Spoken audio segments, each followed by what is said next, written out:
Welcome to this regular meeting of the Nacogdoches Independent School District Board of Trustees. Let the record show that a quorum of board members is present and that notice of the meeting has been legally posted in accordance with the Texas Open Meetings Act. Please remember that items do not have to be taken in order shown on the agenda, and please join us in turning off your cell phones or switching them to the silent mode. The board will now conduct an executive closed session to discuss the items posted on our agenda pursuant to the following provisions of the Texas Open Meetings Act and as allowed by Texas Government Code Section 551.071, 551.072, 551.074, and 551.129. No voting will take place in the closed meeting. Any action the board wishes to take as a result of discussions in closed session will take place after the board reconvenes in open session. It is now 5:02.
to open session at 6:04 p.m. I will call on Mr. Farshid Nurman to give us the invocation tonight.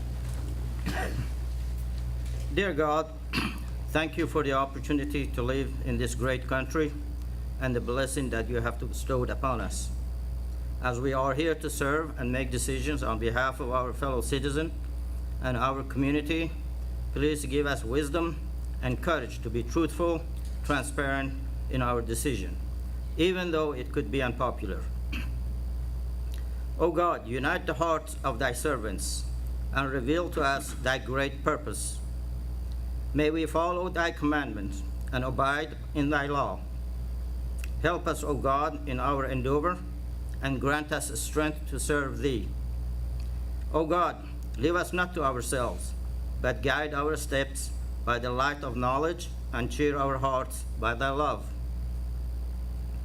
Dear God, help us to educate all children under our care.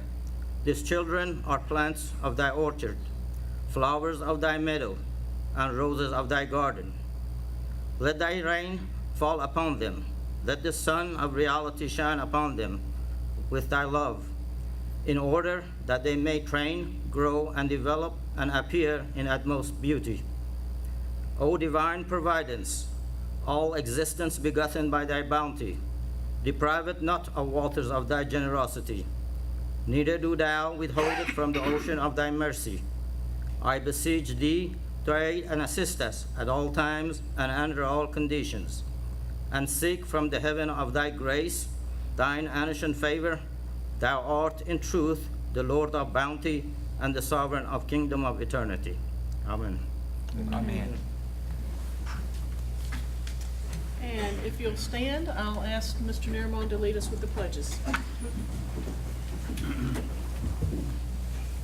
I pledge allegiance To the flag of the United States of America and to the republic for which it stands, one nation, under God, indivisible, with liberty and justice for all.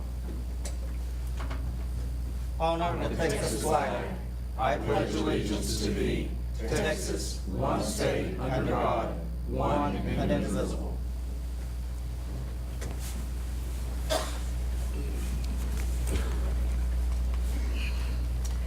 We will now proceed with the public meeting, and I will call on Mrs. Lisa Barbrick to begin. Good evening, President Fitch, board members, Interim Superintendent Fraley. Tonight is our public hearing on the 2018-19 proposed budget and proposed tax rate.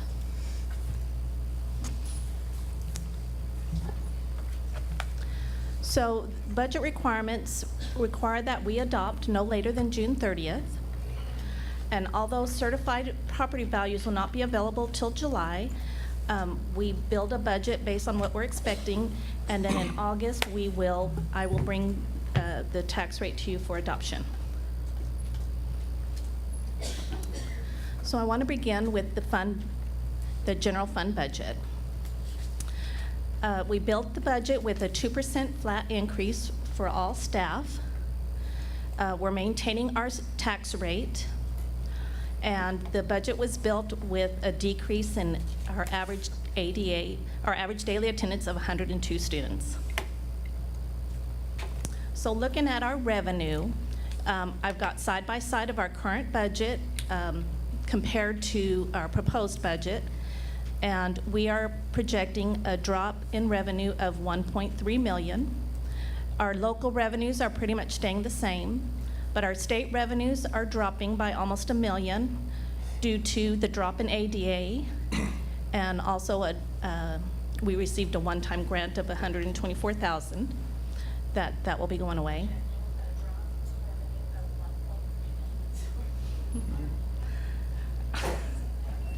And our federal revenues are dropping due to federal funds received for our SHARs, which is a reimbursement funding we receive for services we provide mostly to special needs students. And we receive a one-time settlement each year, and we don't budget that until we receive it.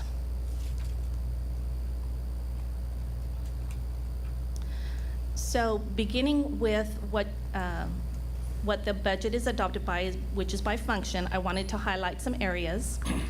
So in function 11, which is instruction, we are seeing a drop of $513,000, and that is due to mostly from some one-time funds we received for prior year settle up of old ADA, and we applied that towards the replacement of Promethean boards. And that ended up being around $470,000. So overall instruction remains fairly stable. I also was able to, we tend to, in instruction, payroll. We don't spend as much as we get because of attrition and having lapses between when someone leaves and when someone else is hired. And so that has been tightened up. The next area I want to point out is the student pupil transportation. It has dropped by $1.7 million, and a big part of that is this past year we bought 15 new buses, and no new buses have been budgeted for this next year. And then we're also making a concerted effort to bring their costs down.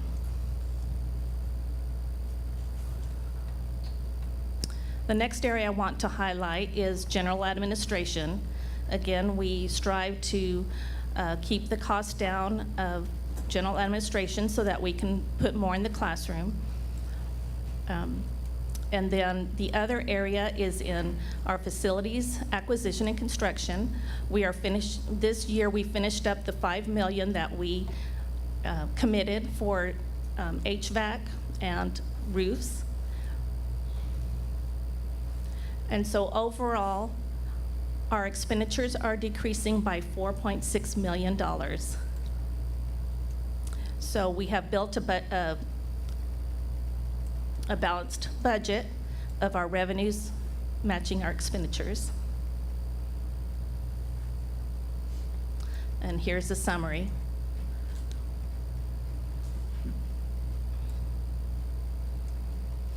So our projected ending fund balance will be $21.3 million, which is very healthy. 1 month of operating expenditures is about $4.3 million, and it is our policy that we have 3 months, which is $12.9 million, which is we are well within our requirement.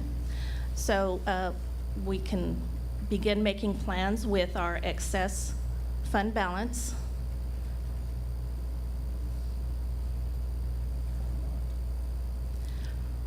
And this is just a graphic showing that of our expenditures, 80% is spent on salaries.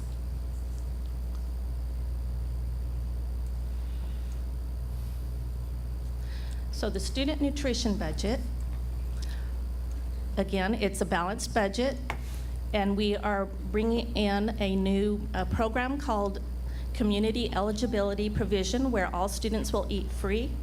So this is a very guesstimated budget in that we will be receiving less local funds because we will not be receiving as much cash for meals since all are free. So pretty much the only cash we'll receive are adult meals and a la carte. But we'll see an increase in federal revenues because, well, we are expecting more students to eat, and the reimbursement rate will increase because of the program we're in. And so there you'll see that our revenues are $4.6 million and our expenditures are $4.6 million, and we will end with a projected fund balance of $818,000. Debt service was built with a proposed tax rate of 16.25 cents. We are expecting a slight increase in revenue, but pretty much remaining stable. Our bond principal is increasing, and our bond interest is decreasing, which is what you would expect as you're paying down debt. And we are expecting more income than our expenses by $275,000 with an ending balance of $3.5 million. And this fund balance can only be spent on debt service. It cannot be spent on anything else.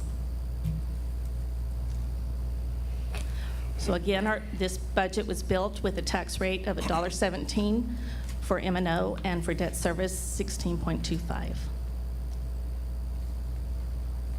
Do I have any questions from the public? Yes. I have several questions. First of all, is if- this summary available online? Mrs. Peck, excuse me, if you wouldn't mind coming to the podium so we can hear you. Thank you. Is the summary that you presented available online, Ms. Barber? By function it is. By function, but this presentation isn't available online? No, not a presentation. When I was at the board meeting last Tuesday, you had said that the budget summary was available, and I found a portion of it, but it's very hard for us as a general public to comment and really thoughtfully question what's going on if we don't have the tools. So I want to just break down a couple of things in here. You gave an attrition rate of 102 students to develop this budget line, but if you do the math on some of the items in this budget summary, it shows an attrition of 165 students. How do you I don't know. come to the difference? Do you have access to the template I'm trying to find out, what is that template? How do you determine 102 students when you break it out with the cost per pupil as 165? Does that have to do with how those students are weighted? Yes, it could be, and then how it's allocated out as well. Is there any information available to the general public about that you could make available to us? It is an estimate, it isn't actual. We look at our trends. There are templates out there that we use that you put in past history, and then it projects out what possibly could be your future. And of course, we never know what our true future is, but it's an estimate, and it's been a good tool that we've used over several years. Okay, and what was how did that compare to last year? What was your projection versus actual? How did that tool work out for you when you looked at attrition rates versus actual attrition rates? How did it work out last year? Yes. Well, you have that tool, but then you also put in your own reasoning to it. Right. And it came out that, projections would be even lower than what, and I felt, it came out, okay, let me see if I can see this. Projections came out lower, much lower than I expected them to be, and so using my reasoning, I said we would come in more, and we probably ended up somewhere in between. So we guesstimated fewer students You're talking about last year. attending. A year ago. Yes, for 17-18 than what we budgeted for. Well, see, it also, you've got different models. You have Right. what you call and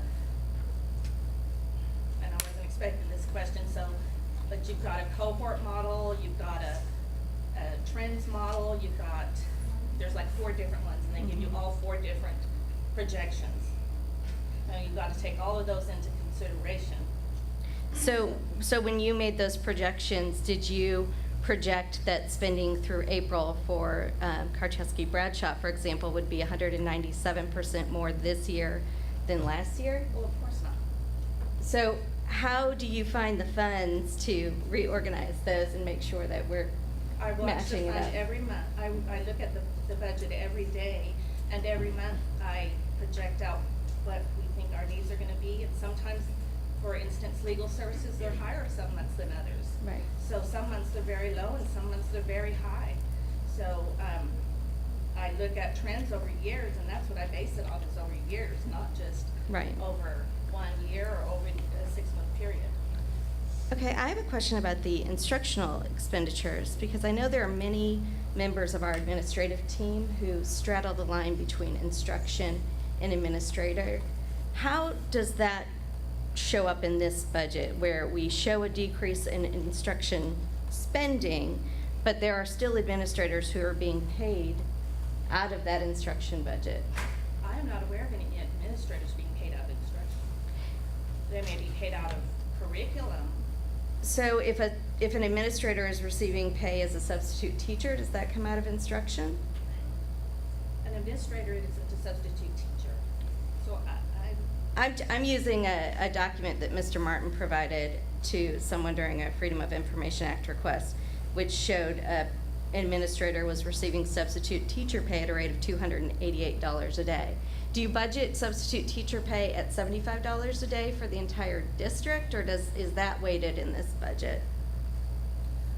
Again, I look at trends between each campus over several years, and based on the amount of teachers they have, the amount of students they have, and it's a formula that I work out, and it's based on then $75 per day for substitutes, 55, I believe it is, for the paraprofessionals. So in this budget, none of the instructional spending is being paid to administrators? No. Okay, that's really great to know. But if an administrator is receiving substitute teacher pay, for example, that would be coming out of the instructional There budget? is no reason for an administrator to receive substitute pay. It's a confusing document, I will admit.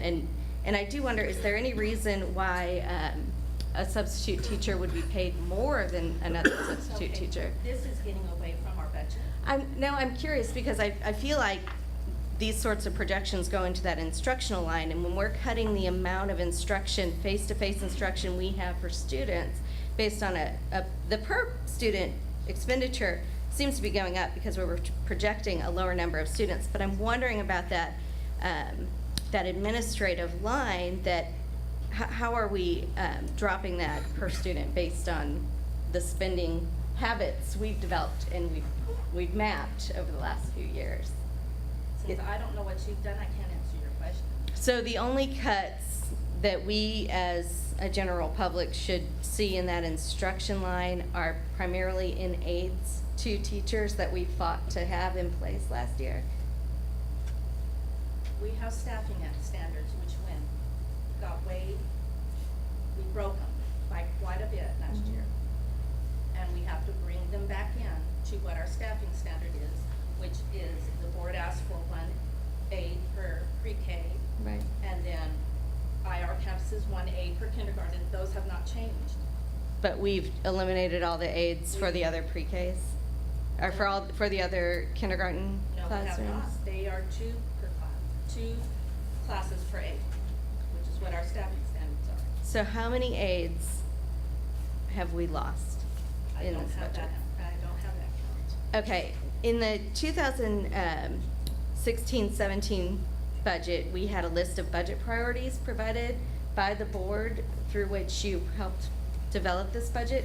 Is there a budget priority list for 2017-18? No, there isn't. We learned in our Lone Star governance that we are to use our strategies for our goals. So were those used and taken into account when this budget was Yes. presented?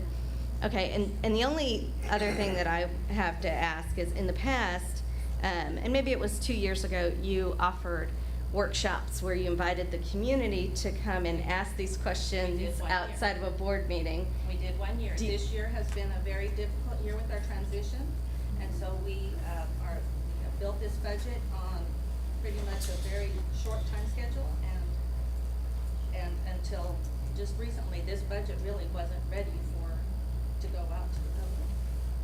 And so as a public, we have an hour to discuss the budget Yes, you do. before the That is board what is approves required it. by law.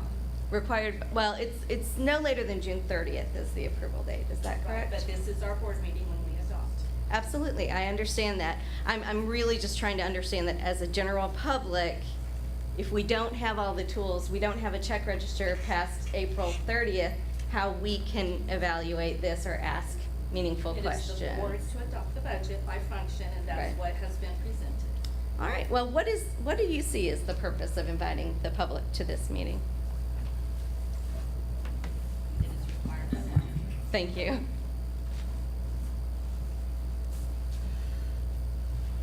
Any other questions? Thank you, Ms. Barber. You're welcome.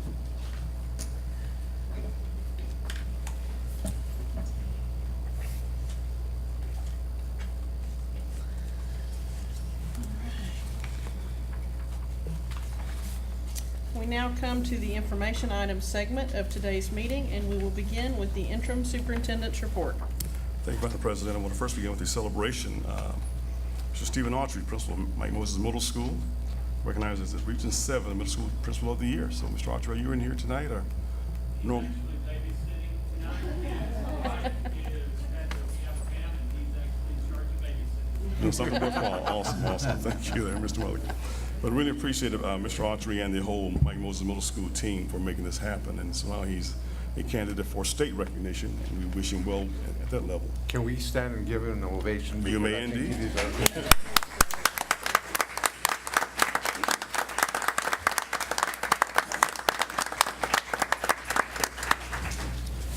Thank you. Earlier this week, we attended a city council meeting, and Mayor Shelley Brophy presented a proclamation recognizing Ms. Robin Thacker and our nutrition program that we're feeding students over the summer. We began this program about 26 years ago, and today we have it in 28 locations, feeding about 1,000 students today. And so I want to thank the team for what they do. It is paid 100% by federal funds, but it's our team that makes it work, so I really appreciate our team for doing that. Summer school is wrapping up its second week. We're already midway through June. Wow. And so a lot of things are happening. There's maintenance and renovation projects all over the district. Watch your tires for nails. Should drive around our campuses. Teachers will return on August 10th, not that far away, staff development. We'll have our convocation August 16th at the high school as well. And you're all invited to come that early that morning. I want to also recognize that we have officially begun the work of our Parent Patron Assistance Center / PI, Partners in Education. So Erin Watson has been reassigned to that. She's at a meeting tonight. But we're looking at this being a position where we have someone like an ombudsman to work with our parents and patrons and employees, whatever it is, to navigate through district policy, regulations, and just things they want to work on. She can also be a finder of fact on my behalf and work with parents if they have questions about things, kind of like a one-stop shop versus calling around and being passed around several places. We're excited about that. And that's all I have for tonight. Wonderful. Very exciting things going on. Thank you so much. All right. This is the time, as we move forward into public comment, that the board has set aside to receive citizen comments. Individuals wishing to address the board have completed a form located by the entrance of the door prior to the meeting. Comments will be kept to a maximum of 3 minutes. Groups of 5 or more individuals having the same concern shall have a single spokesperson for the group. The board reminds speakers that this open forum is not the time or place to bring board complaints about a particular employee or program. The board has adopted specific complaint policies and specific procedures for presenting those complaints. Please remember, the board cannot respond to comments in this open forum, but can inform you of policies and complaint procedures available under board policy. Speakers are considered on a first-come, first-served basis, and we ask that you please address the board from the podium. It is important that the board members hear our speakers tonight. Accordingly, please withhold any applause till the end of the presentation, as to not disrupt the speaker. The total time allotted for this portion of the meeting is 30 minutes. Mr. Martin will keep time for us, and I will call on him to do that and call to the speaker's attention should their time expire. Our first speaker tonight is Mrs. Amber Teal.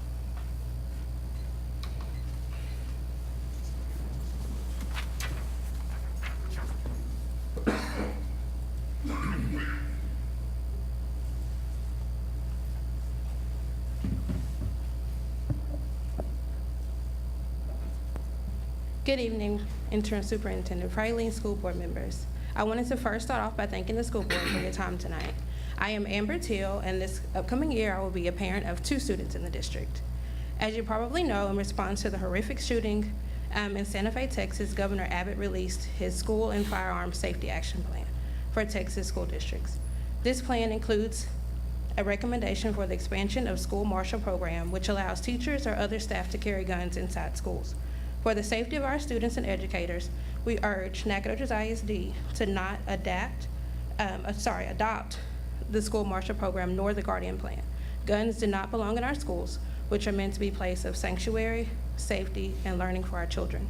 The presence of guns at schools adds an unpredictable element that puts educators and students at risk and layers even more safety concerns on top of the heavy responsibilities already placed on teachers and administrators. There's no evidence that arming teachers will make schools safer. Arming civilians is not an effective way to stop active shooters. Law enforcement officers are extensively trained to handle the chaos and dynamics of an active shooter situation. Civilians are not. Out of 160 active shooter incidents, the FBI found only one successful armed civilian intervention, and that civilian was a trained U.S. Marine. The notion that a teacher with less training would hit an active shooter is unrealistic, and there is risk of unintended injuries to school and to students and staff. But during an active shooter situation or during ordinary school time.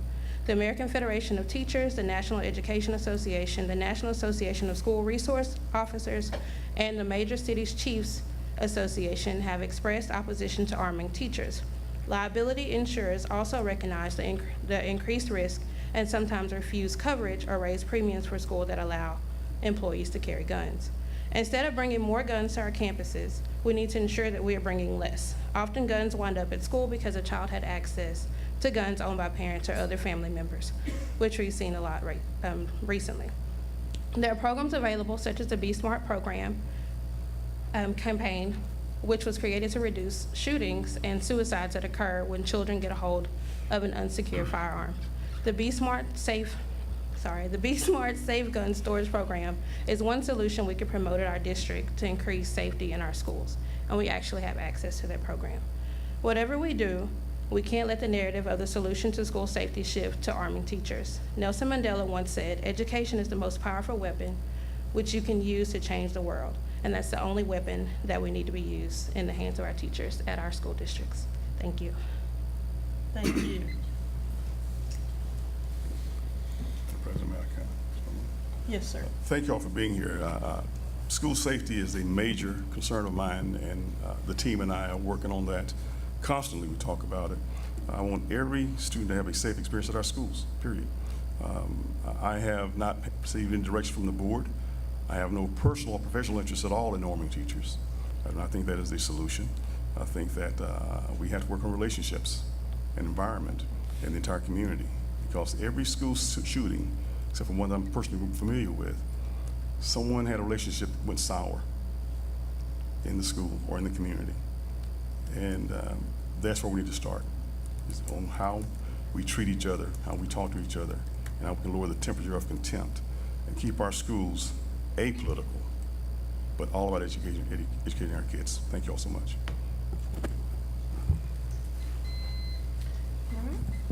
Our next speaker tonight is Dennis Burrell.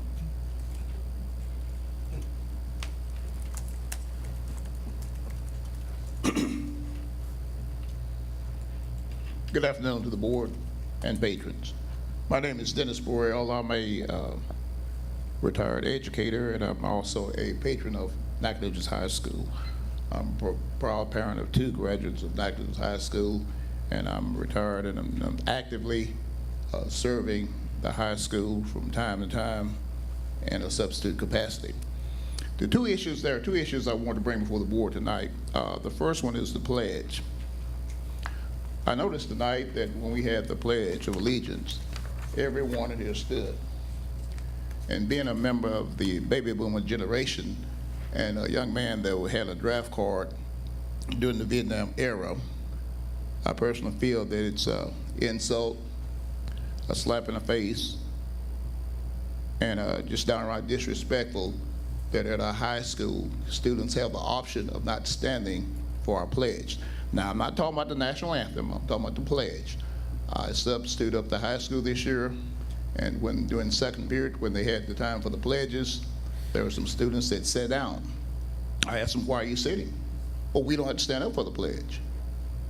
And so I conferred with another teacher who was next door to me, and she mentioned, no, they don't have to stand for the pledge. Well, personally, I just think that's downright disrespectful, and it's not in the best tradition of American traditions And I feel that young people should learn our traditions. And one of those traditions is that you stand for the pledge. Now, you don't have to recite the pledge, but you can at least stand and give patron and acknowledgement to all those soldiers and brave souls that have died for you to have that privilege of being an American student here in Texas and here in Nacogdoches. The next issue I want to address to the board is the issue concerning the use of the cell phones. Now, I've taught in several school districts. I've taught in school districts that had a great policy concerning cell phones, and I've taught in districts that had not so great policy concerning cell phones. Personally, I don't feel that there's any use for a student to have a cell phone in a classroom.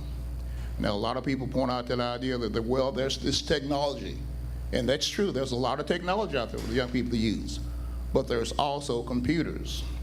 There's also iPads. There's also structured use of cell phones. Now, my understanding of the policy at the high school was that the kids or the young people were not to have the cell phones unless authorized by the teacher. Well, if I'm a sub in the classroom, then I am not the teacher of record. I am a substitute. So therefore, I have to go by the standing policy, which is not permitting the use of cell phones unless the teacher has it written in his or her lesson plans for the use of cell phones. Well, anyway, I want to make this short. I'm about to run out of time. But my point is that I feel that if we're going to have a cell phone policy in our schools, we need to enforce it.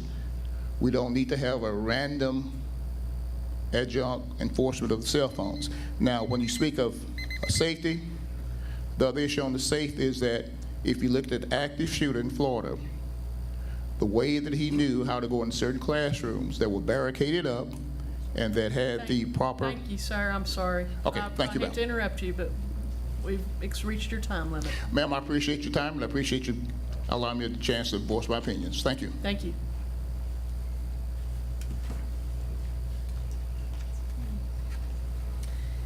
All right, we will now move on to the consent agenda. Unless removed from the consent agenda, all items listed will be acted on with one motion.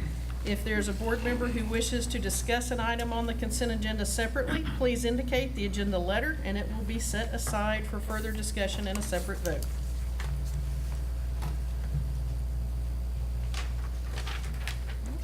Hearing none, I will entertain a motion. Madam President, I move that the consent agenda be approved as presented. Thank you, Mr. Neal. Second by Mr. Naramon. Thank you. All those in favor, please signify by raising your right hand. All right. Any opposed? All right. Motion carries unanimously. Thank you. Madam President, may I recognize some folks? Yes, sir. One of the items that was just approved is two principals and a new chief academic officer. We have tonight with us the new principal of Nacogdoches High School, Dr. Juan Crespo. Stand and wave for that, sir. All right.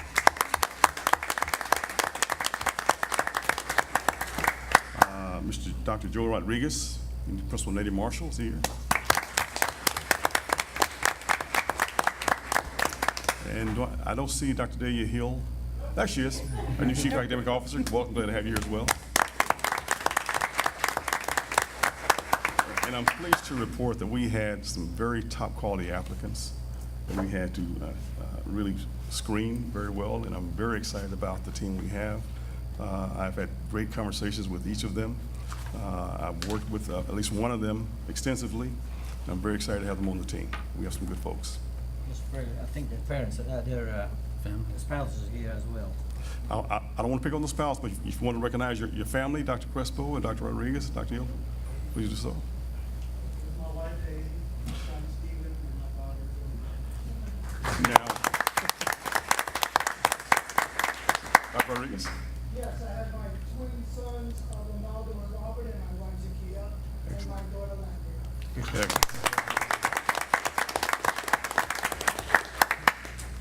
All right, welcome to the team. We're excited about the work ahead. Very excited to have you on board. Thank you so much.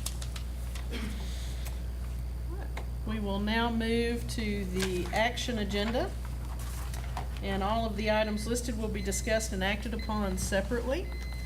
I believe our first item tonight is the consideration of the NISD board operating procedures. I requested these be put on the agenda tonight so that as our new board members come on board, we're glad to have you. But to give you guys a chance, I know we presented these to you at an orientation meeting recently. I hope you've had a chance to review them. And this is a great time to answer any questions you may have about that. And then as a group or a team of one, be able to ratify these operating procedures that we are all in agreement, and we'll work together based on these. So, Dr. Groman, Mrs. Winslow, do you have any questions now that you've had a chance to review those? All right, wonderful. Well, I will entertain a motion on this then. I'll move it. Wonderful, I think that's terrific. So we have a motion by Mrs. Winslow and a second by Dr. Groman that we approve this. All those in favor, please signify by saying aye, raising your right hand. Aye. All right, any opposed? Motion carries unanimously. Thank you so much. All right, item B is consideration to adopt the 2018-19 budget. Mrs. Barbrett. Good evening again. Would you like me to go over the presentation again, or do you want to just go straight into questions? Okay. Any questions? I know we've also, we had a budget workshop last week, so we got a very good in-depth review of that budget. This has given us some time to consider and look at it. Does anyone have any questions now that we've spent a few days mulling that budget over? All right, hearing none, I'll be glad to entertain a motion. Madam President, I move to adopt the proposed budget for fiscal year 2019. as Thank you, presented. sir. Second. And I'll I have a second from Mr. Montoya. All those in favor, please raise your right hand, signify by saying aye. Aye. Aye. Any opposed? Motion carries unanimously. Thank you again. And item C, consideration of revisions to the 2018-19 compensation plan. Mr. Michael Martin.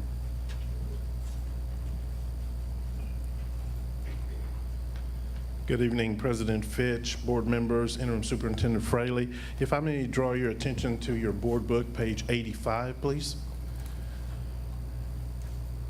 Administration is recommending tonight making adjustments to the approved compensation plan for the hourly pay grade of 2 positions due to the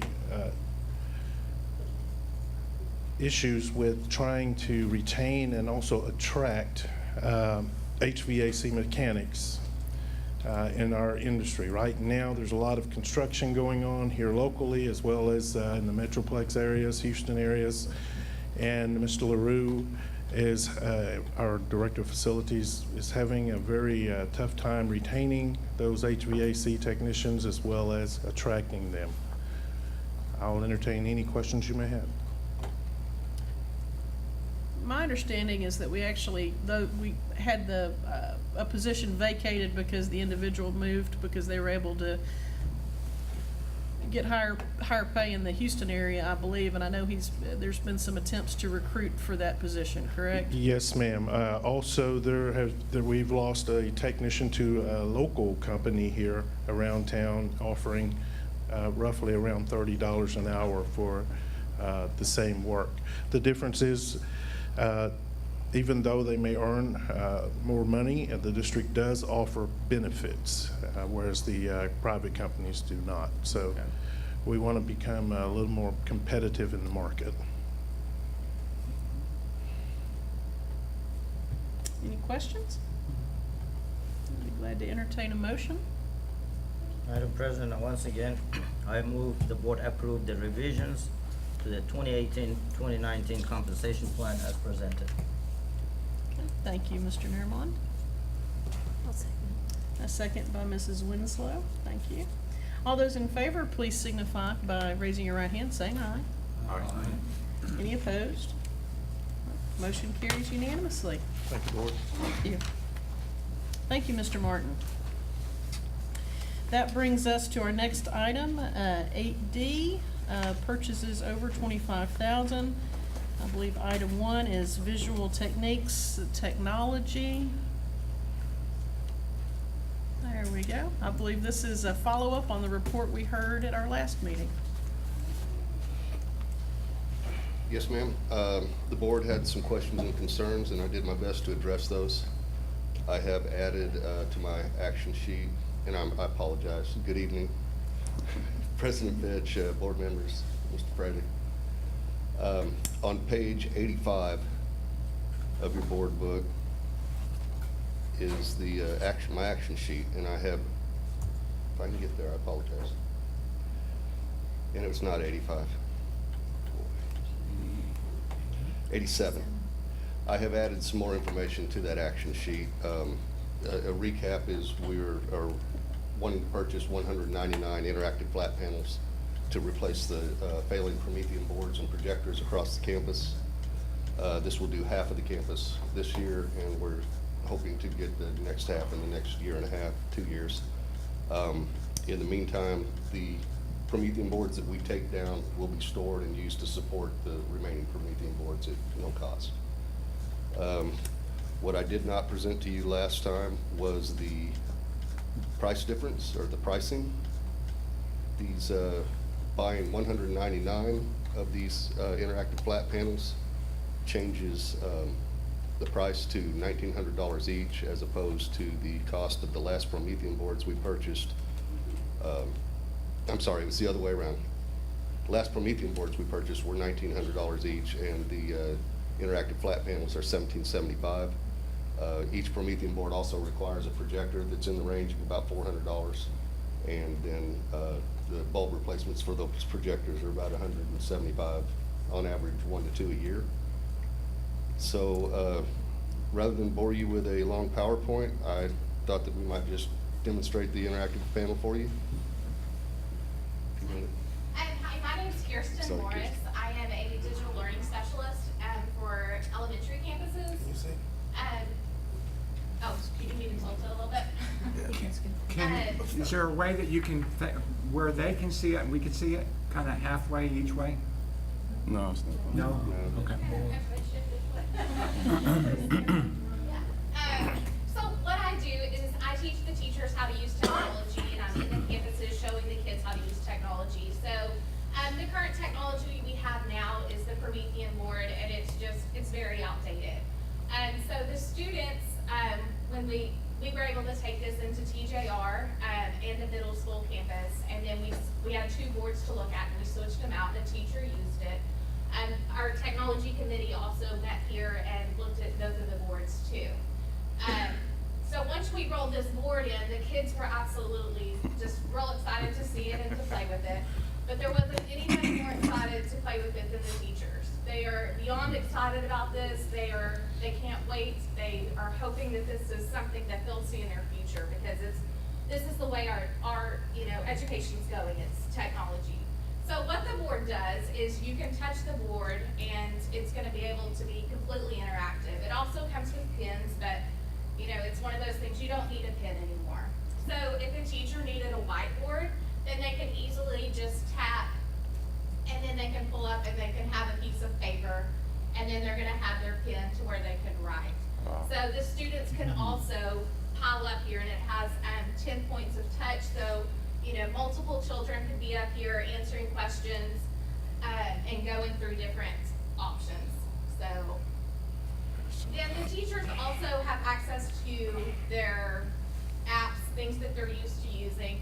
So for example, this is Newsella. It's got reading passages, things like that, so that the teachers can pull that up and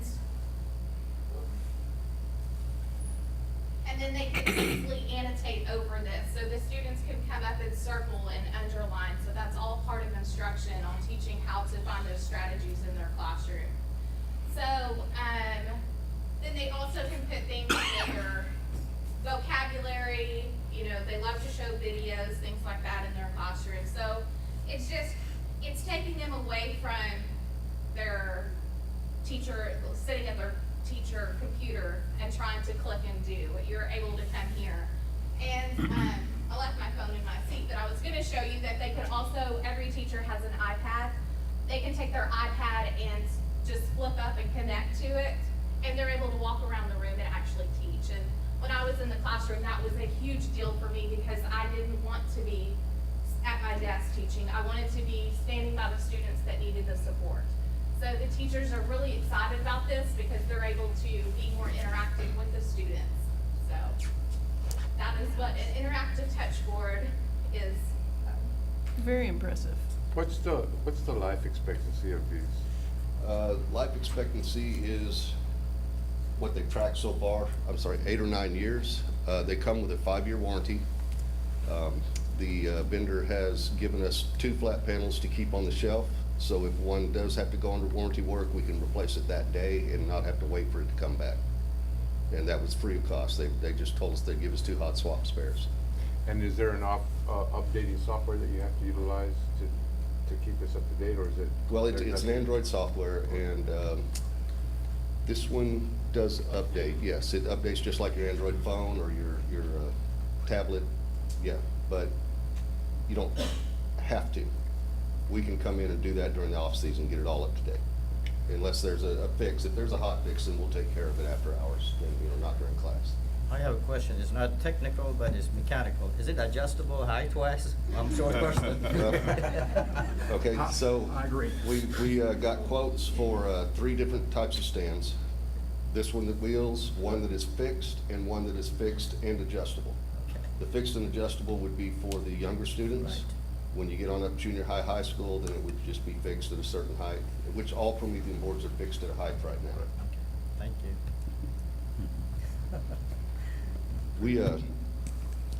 We Sharon Finley sent surveys out to all the teachers, and I just wanted to look at those real quick and read them off to you.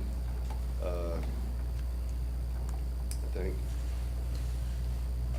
So at the high school, this is on page 118, there were 61 responses from the teachers.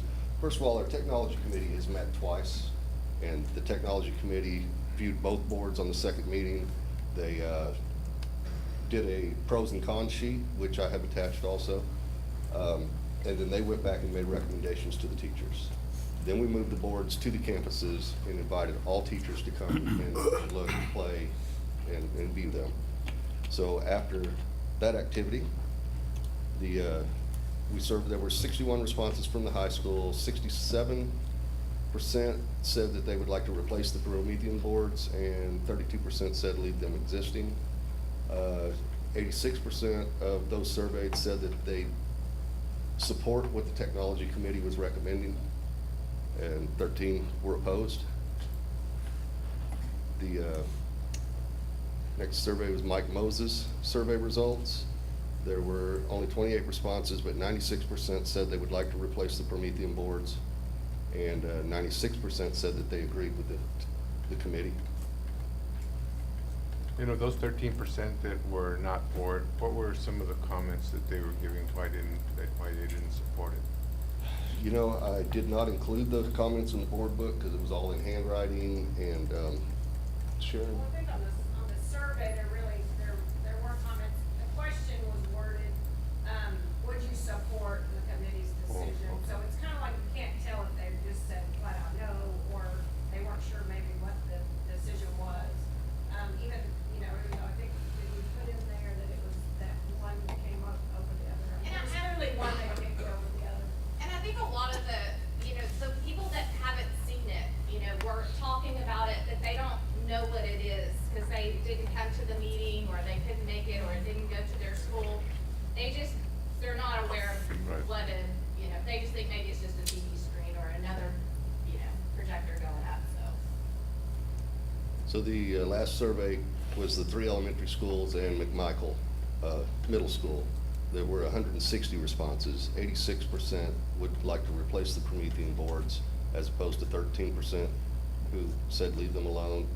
And 96% agreed. They support what the technology committee has recommended. Yeah. Are there any questions?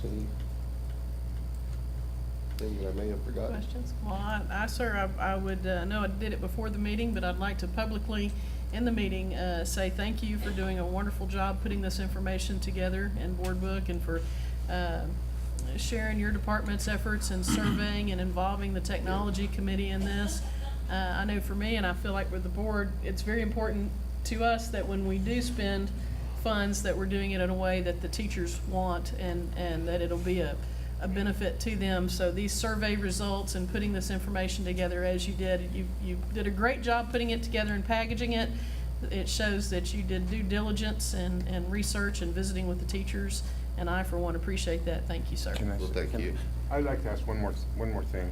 Has there been any research done with utilizing this tool that it's increased the learning of the students or at least motivated them to learn better? That you're aware of? I mean, I haven't done like professional research to know. I just know that it's taking less time away from the teacher having to turn to figure things out. It's easier for them just to click and do and have more time with instruction. So to me, I would say yes, but I haven't done one. It is the growing trend across the nation. It's great. I mean, Yes, sir. And I think one thing that's really important that the teachers, it's been several years that you utilize a, document camera, almost every teacher utilizes one. The problem is that right now our current connections are usually typically at the back of the room for that, and so it's not conducive. It should be, they want to be up front, because a lot of times they use manipulatives and put it under the document camera, and so they're running back and forth, and so with this, you have the option to either connect directly to it or connect to your, still go through your computer, but have the interactivity at the front. That's awesome. And thank you for setting one up and showing it to us. Yes, ma'am. It's totally different. One thing to talk about it, another thing to see it. So thank you. Any questions? I'll entertain a motion. Once again, I'll go ahead, make a motion. The board approved the purchase of the interactive flat panel display from Visual Techniques for the total of not exceeding $671,227 after installation. A motion. Do we have a second? I second the motion. Mr. Neal seconds. All those in favor, please raise your right hand, signify by saying aye. Aye. Any opposed? Motion carries unanimously. Brings us to our next item on the agenda, Premier Speakers Bureau. I believe that's Miss Melinda Weebold with Fredonia Elementary. Good to see you tonight. Thank you. Good evening, President Fitch, board members, and Interim Superintendent Fraley. And I have brought before the board a proposal to bring in a guest speaker. It's through Premier Speakers Bureau. This is Ron Clark, the group. I took 8 teachers with me in January, and we went and saw the academy in Atlanta, Georgia. And so both of the founders are coming, him and his partner, Kim Bearden. And so we have scheduled for them to come and speak directly to our campus and bring that energy that we saw there back to our campus and share with all faculty. So I am asking that you approve that we use our grant money. This is local money. It's out of our grant money for him to be able to come and share and jump on our tables like we see him at presentations elsewhere. So that's what we're asking for tonight. Can we ask how much it is? I'm curious just what the cost would be to bring him. It's a little over $35,000. For how long? It's an entire day. He will present in the morning, and he's presenting on a book he's written, and they'll be interacting with our teachers and doing a book signing and take pictures, and then his other founding person will be coming that afternoon, a half day. So it's an entire day with our faculty interacting and presenting, and both of them are very dynamic. There's high engagement, high student engagement. Their philosophy is, I highlighted it on page 128 in your book. It says, I bolded it. It's not what, but how we teach that will increase our student engagement. So when you go to his facility, it is high engagement, high energy from your teachers, and very high expectations. And so for him to say it is different than us presenting what we saw. And so Ms. Bearden in the afternoon will be presenting on building relationships within our school and our community. That's part of her topic, and his will be working on the high energy and keeping that going on our campus. When he comes in, does it limit just teachers at your campus, or can other teachers that want to come I would attend? love to have everybody, but I think the grant's going to make me limit. Okay, because it's grant funding. It's grant funded. And how many total employees will be able to? We've invited all teachers and all parents. I mean, I invited everybody on my campus that can come. So, you know, we're looking, you know, some of them are already told me they're on vacation. Some of them have already told me they've changed their vacation to be able to come. So we're hoping is, you know, as many as they can come, but we also invited our parents.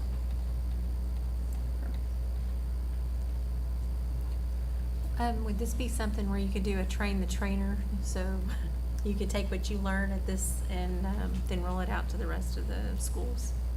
We can. I know Carpenter is planning on taking a group of teachers in July, and TJR already took a group.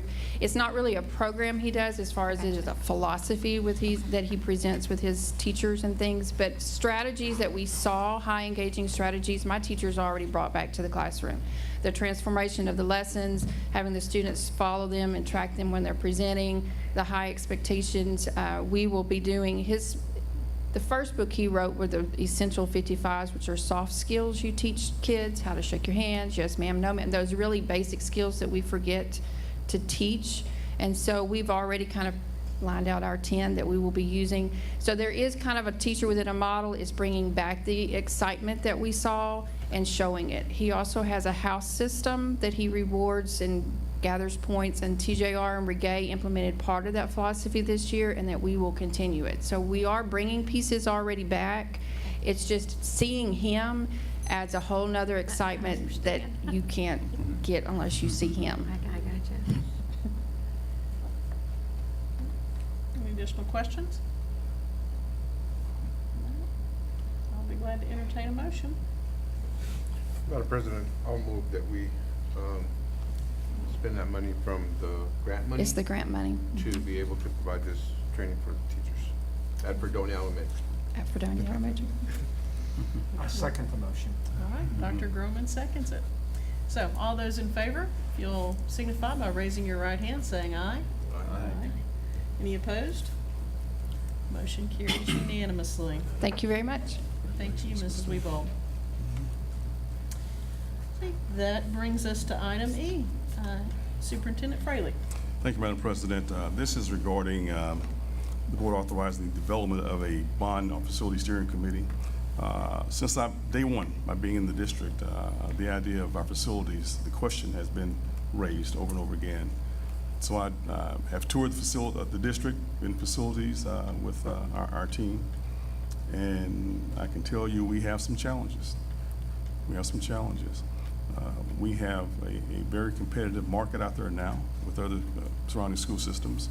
They're investing in their facilities, and I know it's time, actually it's beyond time, that we do the same here.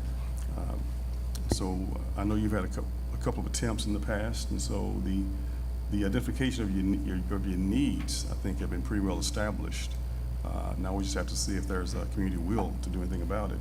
But I would like to have a committee to review the stages of the past. We have another one going on now to update that assessment and begin to deliberate and perhaps bring to you all a recommendation for bond referendum. But I need to know that you're okay with my getting a committee together, and then we would bring the names back to you all. Then we have a special meeting on the calendar July 2nd to have that committee officially sanctioned by this board.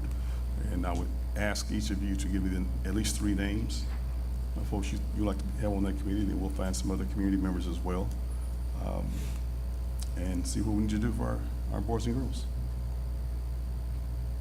So this is not an action item.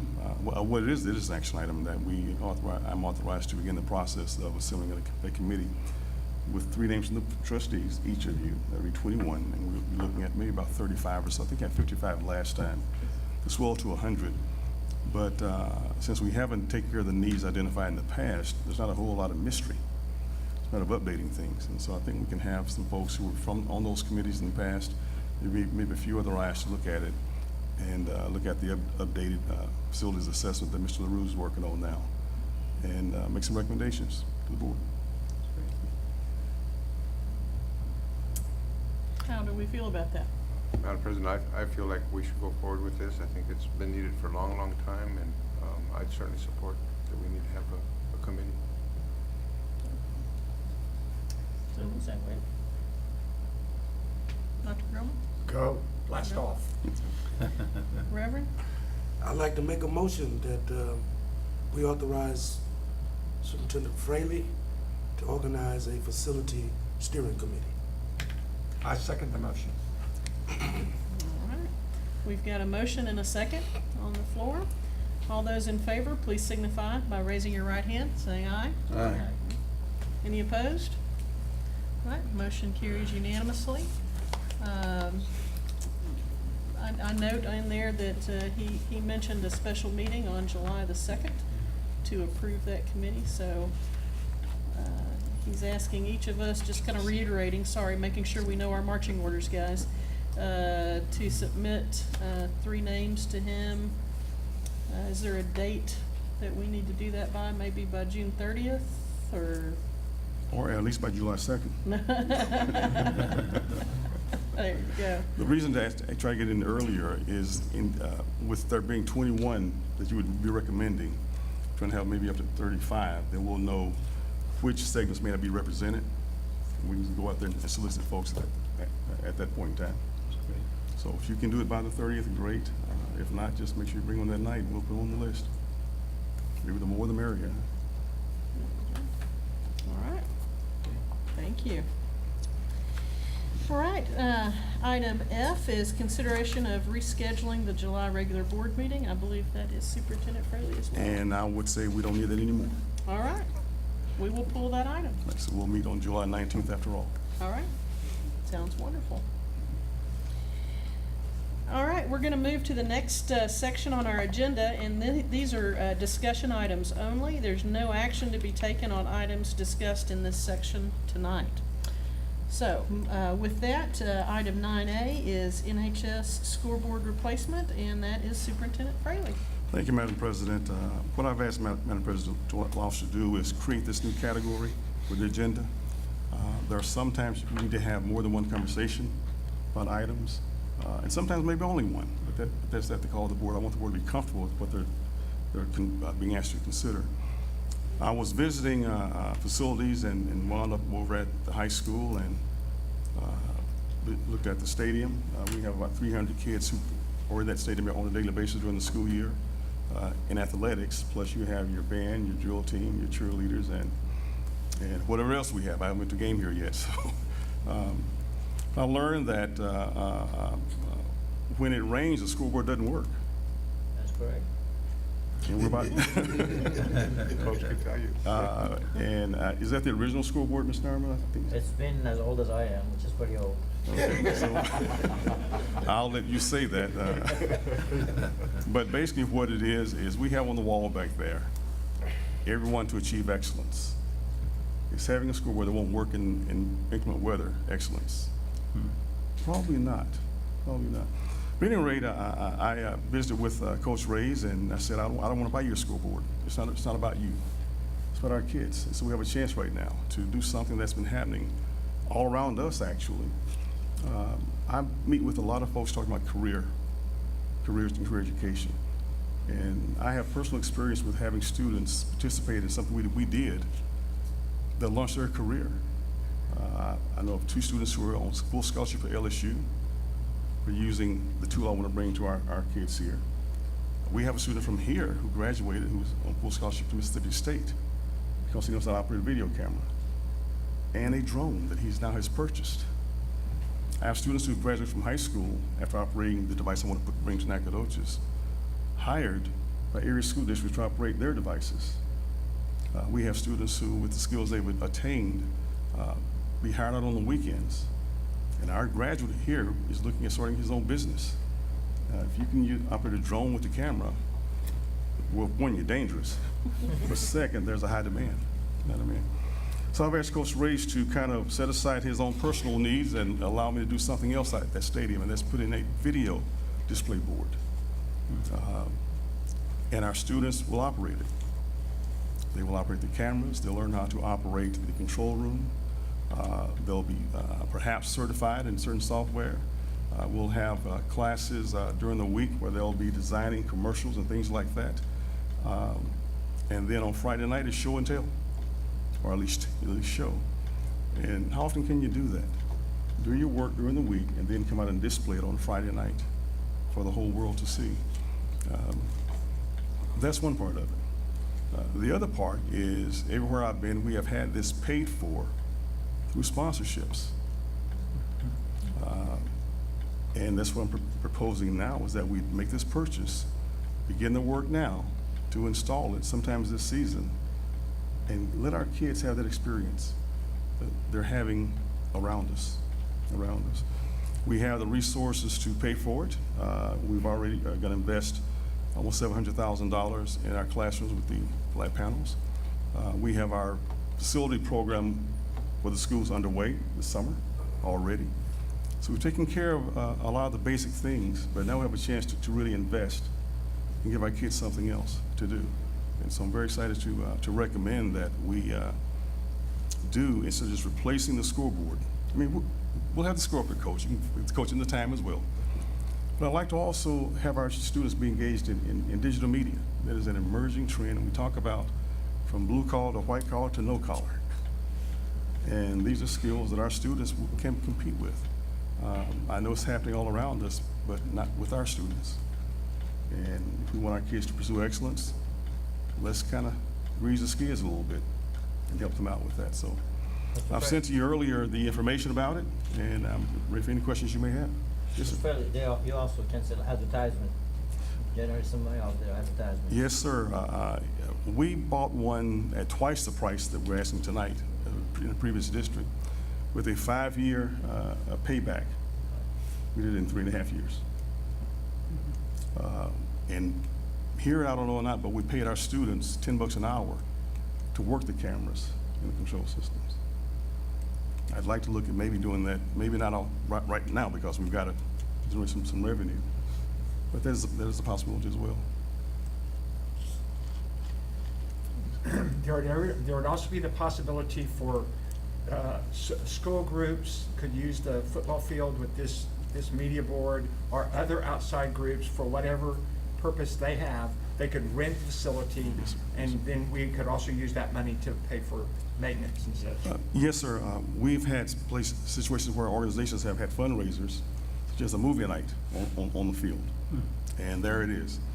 In some places, we've had churches have special services out there, or other organizations with big assemblies and whatnot. Probably the most popular thing is you can zoom in on the homecoming dress.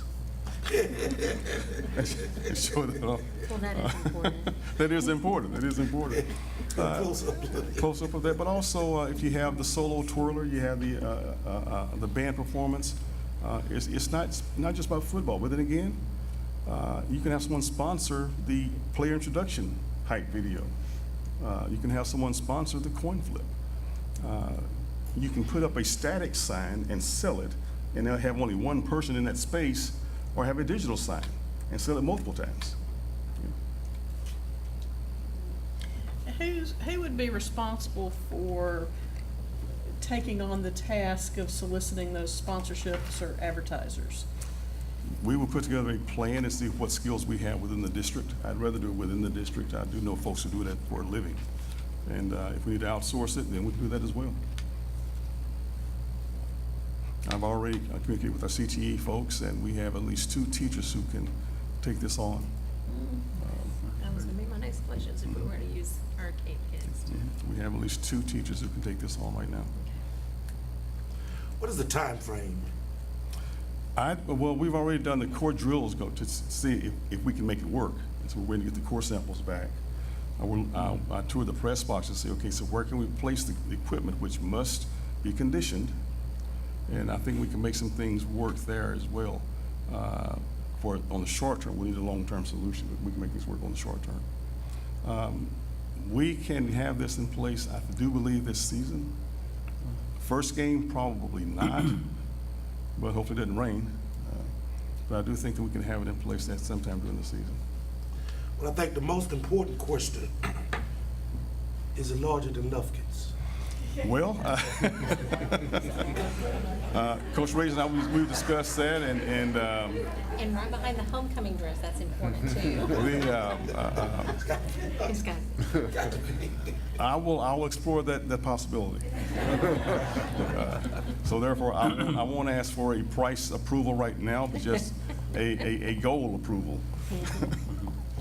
I was actually kind of surprised. I'd expected the sticker price to be larger than what it was. I assume the price on this technology has just come down that much. This is comparable to one that I purchased years ago, and it's about half the cost.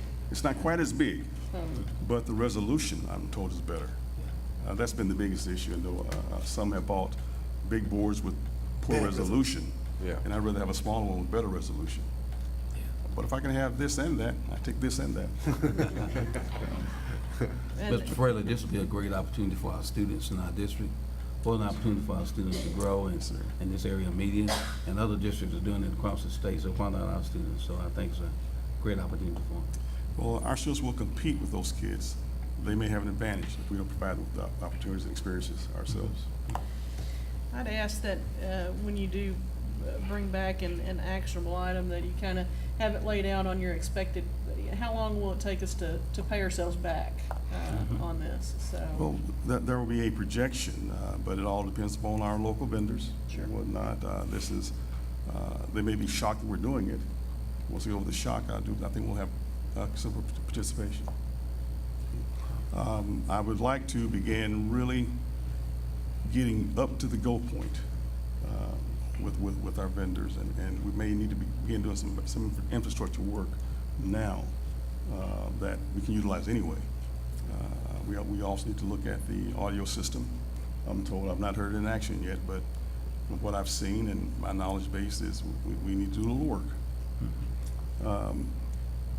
To have a fan experience is important. With everything we do, if we really mean excellence, let's mean excellence. Coach, what do you think about this? Actually, when SFA was changing theirs, we approached them. They told us it's cost effective to just repair it. It was auto. But as when I was an athletic director, I had a nightmare every time we had a home game.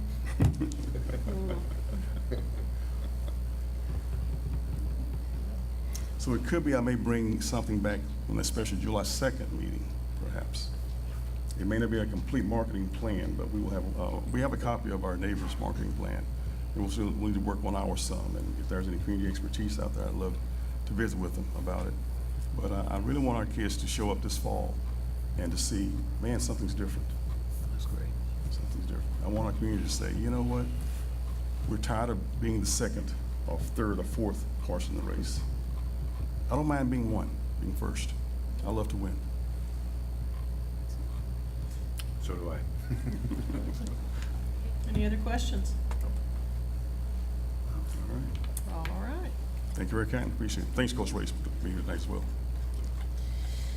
We will move to the next section of our items, reports. And we're going to hear first off from Dr. Jolynn Corley, end of year diagnostics report. Good evening, President Fitch, board members, and our Superintendent Fraley. For this month's data review meeting, we have several topics to cover. The first topic being the end-of-year reading diagnostic for early literacy, which is aligned to our Lone Star governance goal number 1.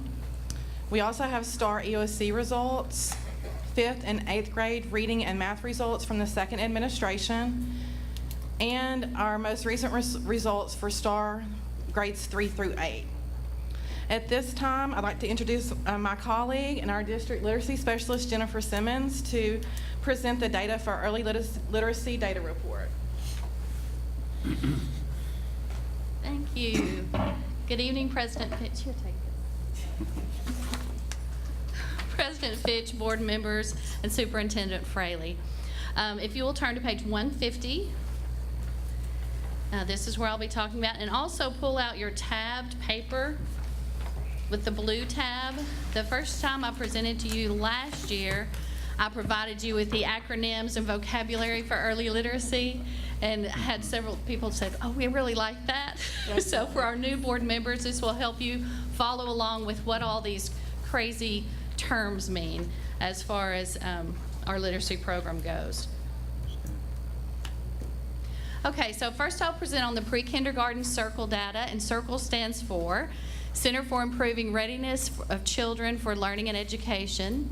And this is our progress monitoring that we use for our pre-K program. This is on the Commissioner Mike Morath's approved reading list, and it assesses syllabication, onset and rhyme, alliteration, rhyming, and rapid letter naming. Now, last time I went through and kind of explained all of those, but it is on your paper, so if you would like to look. If you remember, if it says anything about phonics, that's like phone, that stuff you don't have to look at the words, it's just hearing and being sure that students can understand what they're hearing. If it talks about graph, that's putting the letters and sounds together. And then reading fluency is just like word calling and being able to read the speed of reading. And then the most difficult one is the reading comprehension. So that's the one we'll get to at the end. But for pre-K, we just start with these. We're going to start, I want you to look at the blue and the green first, and I'll explain what each of these are. And we have BOY, before I presented, I had the BOY, the MOY, and the EOY, and everyone's like, what, okay, the boys, you just talked about the boys? No. The beginning of the year, middle of the year, and end of the year. But what we're doing now, I would like you to look at the blue is the beginning of this year, and the green is the end of this year. So if you'll look in syllabication, we went from 14% to 63%. Then onset and rhyme from 26 to 68. Well, all of those you can see in alliteration, we increased in every area. And that's exciting enough to see how students grow from the beginning of the year to the end of the year. And that's what we want to see. That's what we expected to see. The exciting part I want to share with you is comparing last year's results to this year's results. So this year is still the green, but then if you look in the purple, that's last year. That was the end of year last year results. So I want you to see the increases from last year. And remember, we have implemented the phonics program, so we now have phonics back in our classrooms, and we're trying to do a more balanced literacy. And so we've seen that this has really helped. We've had teacher training for our teachers. Our students have buy-in. We have administrators that are amazing that are going in and helping the teachers with this. So this has been an excellent program. So you can see in every area we have increased from last year to this year. Wow. Yes. So that's Phenomenal. very exciting. That's exciting. Very exciting. Yay, go ahead.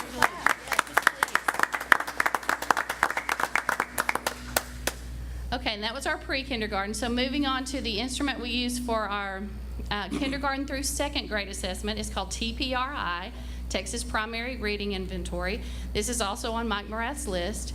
Now this one is a progressive assessment, which means it gets more difficult each time. The first time the kids take it, it's their first time through, and then the next time they start at a higher level. They start where they left off with. So each time it gets progressive, so it's actually harder to get a higher score the next time. And it's all these areas that we're, well, in first grade and second grade and third, kinder, first and second it's a little different in each grade level, but they're still working on all these things. So if you just look at that report, and if you have any questions, I'll. Yeah, tell me you've got a graph. I do. Once a student takes the test, the teacher gets a report like this for each child, which breaks down the phonemic awareness, the graphophonemic knowledge. It breaks it down into each of the different sections. So I've taken the big sections, and yeah, it'll be a little easier this way. So in our kindergarten, once again, if we look at the blue and the green, blue is beginning of the year, green is end of the year. And as we see, that's one of the things we want to see. From the beginning of the year to the end of the year, there's progress. But then once again, if we compare it, the green to the purple, we see that we have improved from last year. So this is exciting. And this is one of the things we talked about, even though, yes, these are our little ones, these are our pre-kinder through second grade. This is why we're building this now, so that when they get to third, fourth, and fifth, and they start taking those STAR tests, they're understanding more. So this was very exciting when we were looking at the data. That is very solid, and these are a lot of our pre-Kers that went through the program last year, right? So were those beginning of the year scores? Right, well, but they didn't have the phonics last year. This was the Okay. first year we implemented the First year phonics for program. phonics was this year. Okay. Yes. Very nice. Okay, and here's our first grade. Once again, if we look at the blue and the green, you see it improve. I mean, there are huge jumps. Look at word reading. Wow. 19 to 69. Reading comprehension. Once again, I should have flip-flopped it, but I didn't think about it until I'd already turned it in. Reading fluency should actually, and reading comprehension should be switched, because reading comprehension, of course, that's the most difficult. But if we look and see how much that has increased, that's just amazing. And then if you compare it to the end of the year last year, the blue and the purple and the green, you'll see once again we have made some incredible gains. That is fantastic. Madam President, if I could. And then, well, and it's going to be interesting to see when we start the year next year, comparing this year's beginning of the year with next year's beginning of the year. Absolutely. So I'll be excited to see that. Madam President, phonemic awareness, this is something my wife taught me about as a speech pathologist. Many of our students could not hear the sounds. And so we're trying to teach phonics in reading recovery, and they're failing. But when we help them learn how to actually hear the sounds, it kicks in. And that's why you're seeing such a huge jump. They can now hear and process the sounds. Thank you. Well, and this is a problem we even see in our upper grades, even in our middle school. Is that some of our middle school students have trouble, they don't hear those sounds. And so that's one of the things, we have some interventionists that are really pulling in phonics too, which is amazing. And then for second grade, once again, we see the same thing with the blue and the green. We have huge jumps from the beginning of the year to the end of the year. And the only anomaly was the reading fluency in second grade was higher at the end of the year last year than this year. But you have to remember, reading fluency is just about the rate and the word calling. The reading comprehension is where they're really understanding.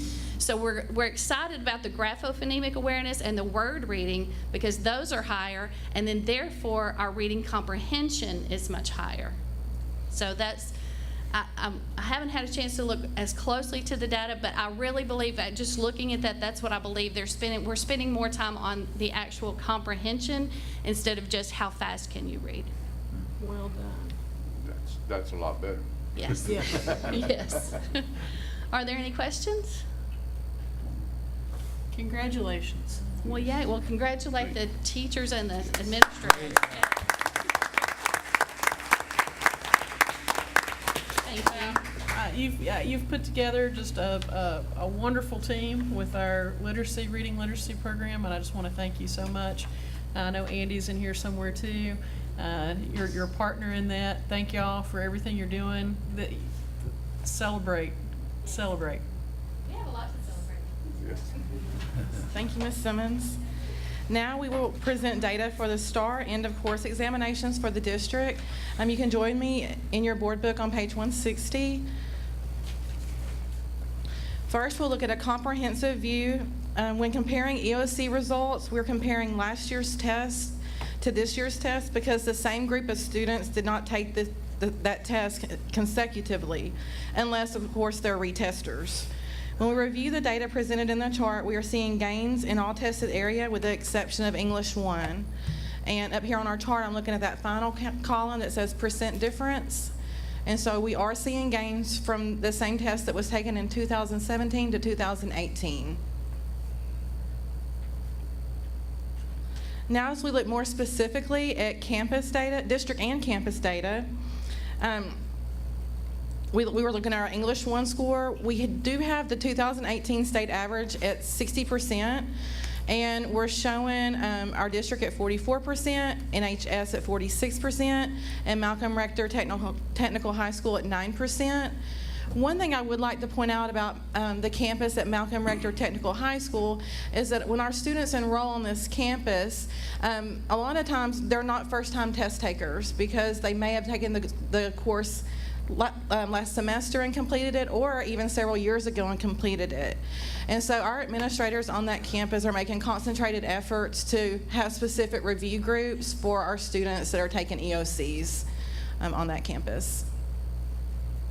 Looking at English 2 for EOC, our state average for 2018 is 66%, and our results show a district increase of 5 percentage points, NHS increase of 7 percentage points, and Malcolm Rector an increase of 7 percentage points.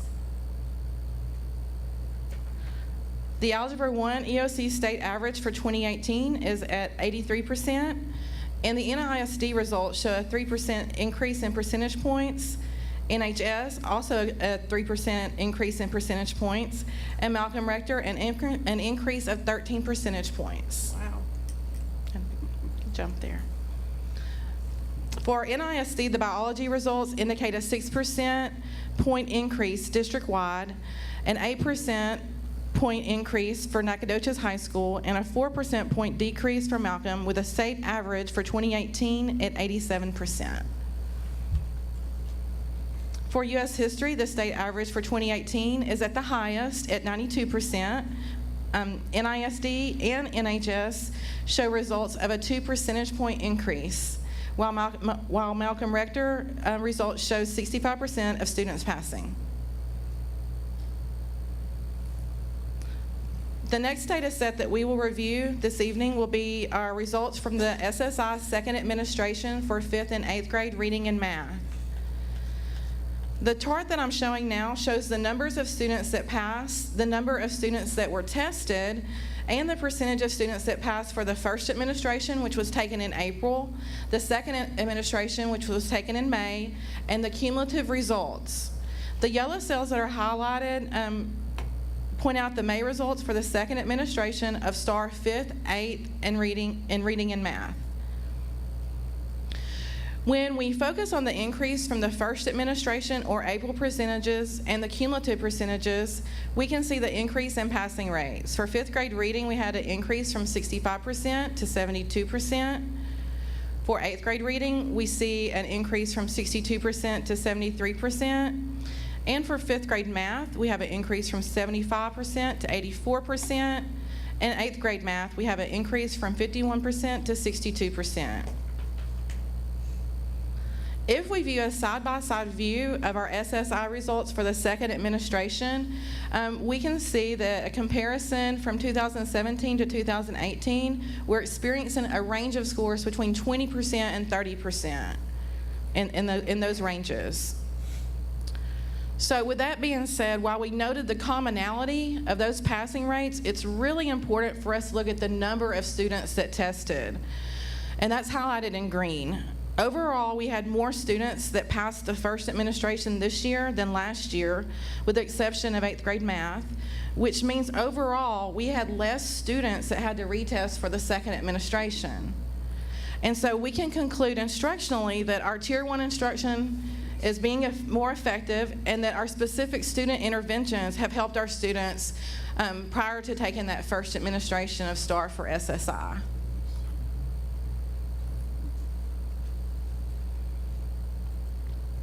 Moving on to our latest results for 3rd through 8 STAR. We just received these last week, so we're very excited to have this data set. Before I begin, I want to point out that the state averages that were just released last week for 2018, they include first administration only, and so to keep the data comparable, all SSI tested grades for 5-8 reading and math show that same data set for first administration. So we're looking at a direct comparison with the state average. So I will begin here. We're looking at 3rd grade reading, and you'll see that the first set of bar graphs show the district percentages followed by each campus. So 3rd grade reading, district-wide results show an 8 percentage point gain. Wait, go back. Do you mind? Sure. Sorry, I was still typing it in. No problem. Look at that Fredonia gain. Yes, almost every campus made gains in our 3rd grade reading test. Wow. Ms. Bold. Wow. Very exciting. Wow.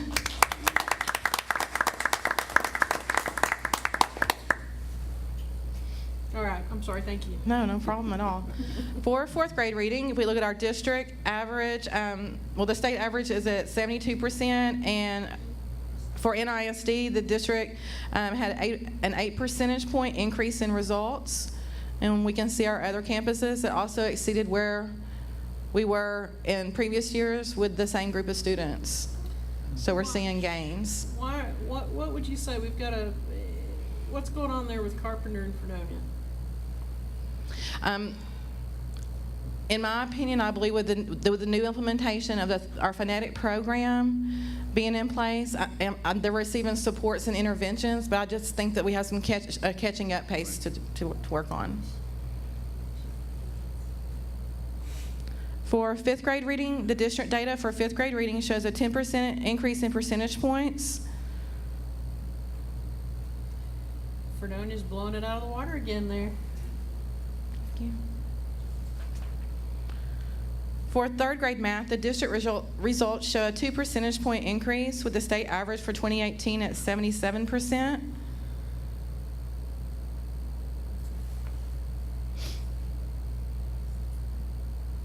And we see that same drop in math there for those two campuses. Where would you correlate that to? I would just have to either defer that to the campus administrators, Ms. Fitch. I really don't know the answer to that. I do know that with this analysis, though, campuses they're able to start planning for the fall semester and really put in those support systems because they're able to see the areas that they made growth in and then the areas that they're deficient in. Madam President, one thing I would add in math is it's not just calculations anymore. There's a lot of literacy in there, and there are complex, complicated questions that are asked. And sometimes it's just processing those questions. The level of complexity has changed tremendously since the old TABS days and whatnot. And so as we're working with our students, getting that transition from reading to reading and then doing the calculation, it's just, it takes a little time. And we're getting very focused right now, though. District-wide results show a 12 percentage point gain in fourth grade math with the state average for 2018 being at 78%. And all campuses made progress in this grade level and subject area. Congratulations, TJR. And Carpenter. And Carpenter. Yes, Carpenter as yes, well. Yes.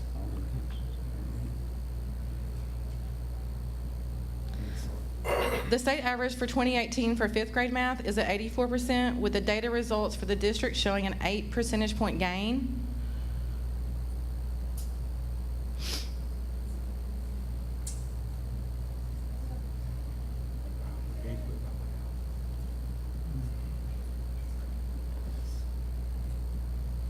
In fourth grade in fourth grade writing, our district passing rate was 47%, with the state average being at 61%.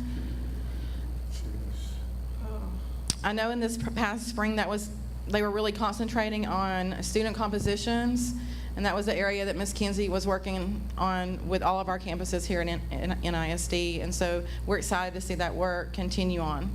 Question, again, I was retiring about the time all this stuff began to change, but at one point, writing was about writing big passages, and it's really changed quite a bit now. And so our approach to teaching writing is having to adjust as well. So we'll get there. Yes, sir. We'll get there. District-wide results show a 10 percentage point gain in fifth grade science, with the state average for 2018 being at 75%. And we see quite a few campuses there that made gains on this assessment.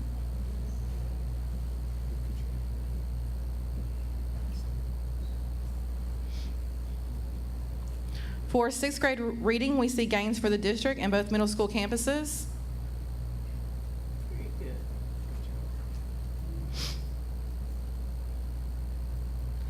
In seventh grade reading, data shows us a 1 percentage point district increase, with the state average for 2018 at 72%.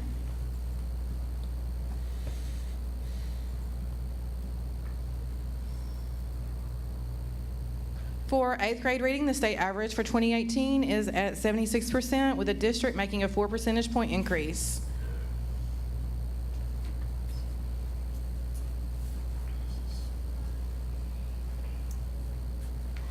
District-wide results show a 12 percentage point gain in sixth grade math, with the state average for 2018 being at 76%, and all campuses made progress in this grade level and subject area.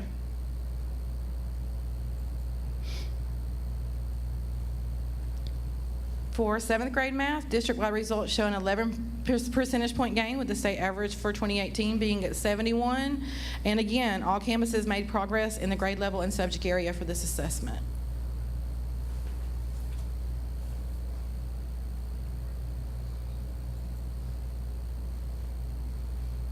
Our data for eighth grade math did not show gains.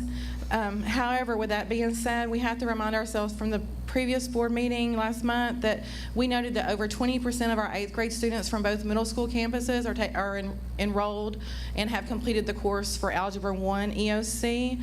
And so that kind of accounts for the difference in our results that we see.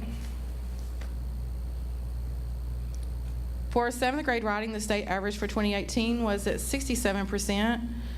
Our district is at 53%, McMichael Middle School at 49%, and Mike Moses Middle School at 57%.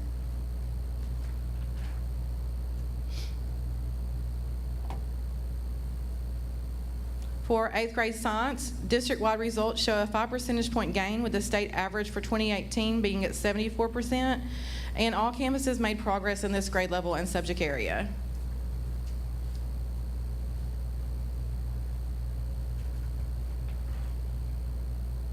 For eighth grade social studies, the district shows a 6 percentage point gain, with the state average for 2018 being at 64%, and all campuses made progress in this grade level and subject area as well.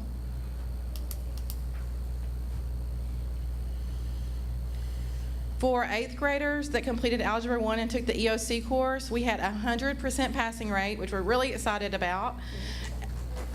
Great job, middle schools. And I also would like to point out on the chart that shows here that, that each campus experienced an increase in the master's performance level, and that's really important with our new accountability standards for 2018, because our students that score in that master's level, they're counting 3 times. They're weighted 3 times in the count. And so that's exciting to look at those different levels for our students. To conclude my presentation this evening, I want to talk about our accountability for 2018.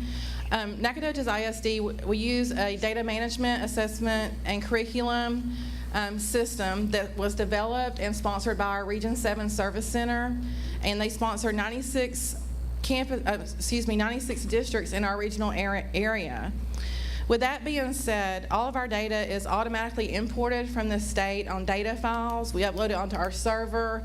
They upload it into their DMAC system, and then we're able to run really intricate reports based on their software and formulas that they have. This allows the district to populate preliminary data files to predict accountability standards for 2018. And this is the results that we just received last week. And so we're excited to be able to use our data, to have access to the system so that we can make a prediction of what this preliminary data really means for our campuses and for our district. With that being said, this is the exact disclaimer that is on the DMAC website. It's a disclaimer that says that the reports reflect the STAR components only. The accuracy and validity of the reports is based solely on the current student data files, meaning that they're preliminary. The state has not even finalized the accountability manual yet. We're still in draft format. That will be, I watched a webinar this morning, and that's supposed to be out in July. And the state is still making calculations based on the interruptions of online testing. And so they're doing a lot of behind-the-scene adjustments. And so that's why DMAC has to have this disclaimer for us. Now, with that being said, my next slide shows the elementary and middle school campuses. Based on the calculations provided by DMAC through our new accountability system for 2018, we are able to predict that the elementary and middle school campuses at NISD will meet standard for the 2018 accountability system.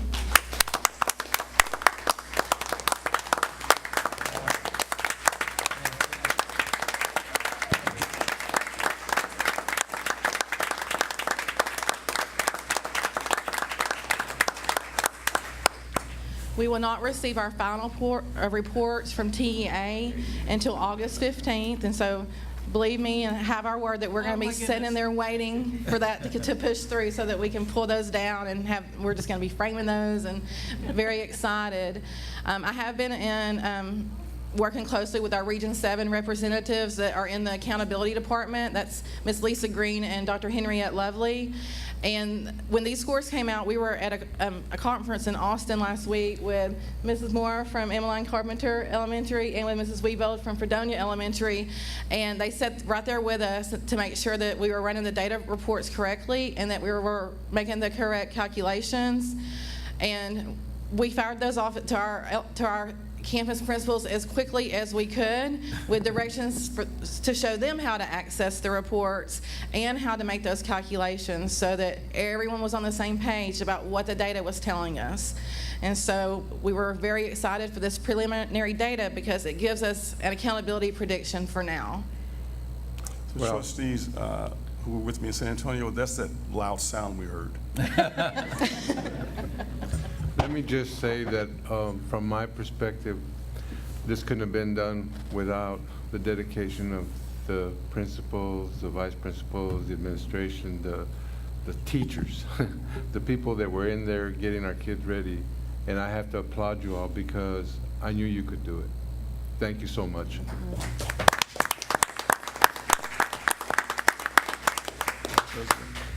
Yes, sir. I want to thank the previous administration as well. A lot of work was done there. And I truly, I've reached out and sent them a text, and I heard their screaming as well. But also something else has been happening here in Nacogdoches. The community volunteers have been stepping up big time, big time. I'm sensing a total cultural shift in this community. And that's the distinguishing piece between us and other places. There are places with higher scores, but they've already been under this work for years and years and years. It's happening here, and I'm very optimistic it's going to continue going up. So it's a tribute to everybody in the whole community working together, everybody. But certainly, the principals, the teachers, that first tier instruction is so critical. But also, we've had some coaches who have worked with our teams, but mainly it's just the kids accepting it and stepping up. So this truly is a celebration that has been earned. It has been earned. Congratulations.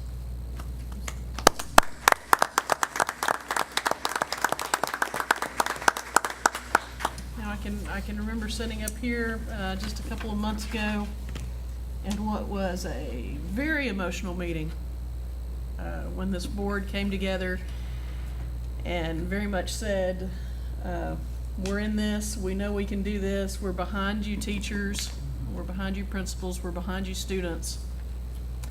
And this is just amazing. I'm just speechless. I know the long hours and the hard work and the sweat and the tears, the frustration that it took to get here, and I just want to thank each and every one of you guys for sticking with us over the last 2 years as we've been working and toiling really hard to implement significant changes in curriculum on our campus, such as the phonics program, and rolling those new programs out. Thank you guys. And The one more thing, reward is great. if I may. I've never really been excited about test scores, but these are indicators of other pieces being in place. And to the degree that we can improve those other ingredients, those other components, we can see those scores continue to rise. So we're seeing, you have to look at this thing very comprehensively. It's not just focusing on a test score, it's focusing on everything, the environment, how staff are treated, our staff trust, our staff allowed to do what they need to do, or they're all distracted. And I will tell you, my position is we focus on the main thing. We keep the main thing the main thing. And I don't have much patience for the other nonsense because our staff needs space to work. They need room to work and they need to be supported. And Dr. Crawley, the restraint you've shown tonight, I really appreciate that because I know how excited you'll be.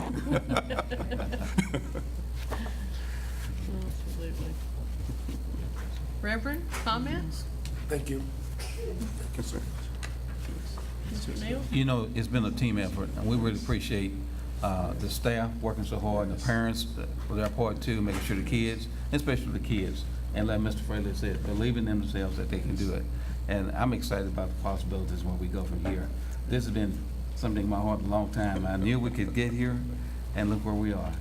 And those that were the leadership, former administrators and others working so hard to guide us in the right direction. And we're in the right direction now. So we're gonna keep our focus. And I want you to know this board is supportive and behind you 100%. And you just tell us what you need. We're gonna try our best to help you get there. And so thank you for your effort, and most especially, thank you for what's best for our kids. Thank you. I echo exactly what Mr. Neal said. Any other comments? I volunteered at Carpenter, and I also did a little tutoring. I also changed signs, so if you need a sign changer, I'm free. But Ms. Moore paid great attention. They baited the students with a trip to stay an hour and a half and study, and they studied, and it shows. And I don't know who worked harder, Ms. Moore, the other administrators, the teachers, other students. They really, really, really worked hard. And if you ever tried to jump out of a deep hole by yourself, you'll know that's a hard thing to do. But when you help one another, you can get out of it. Yes. Thank you.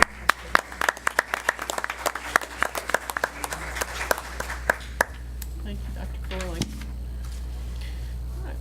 Now, it's hard to really beat that report, but we've got to move on to another report. So, Mr. Martin, it's on you. Yeah. We're going to hear a pre-kindergarten report, Mr. Martin.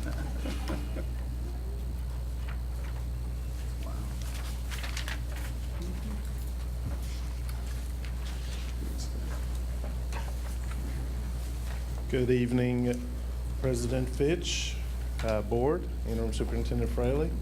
That is a hard report to beat, so I'm going to be very brief this evening, okay? I'm going to keep the momentum going here. This is a pre-kindergarten report for 2018-2019, our upcoming school year.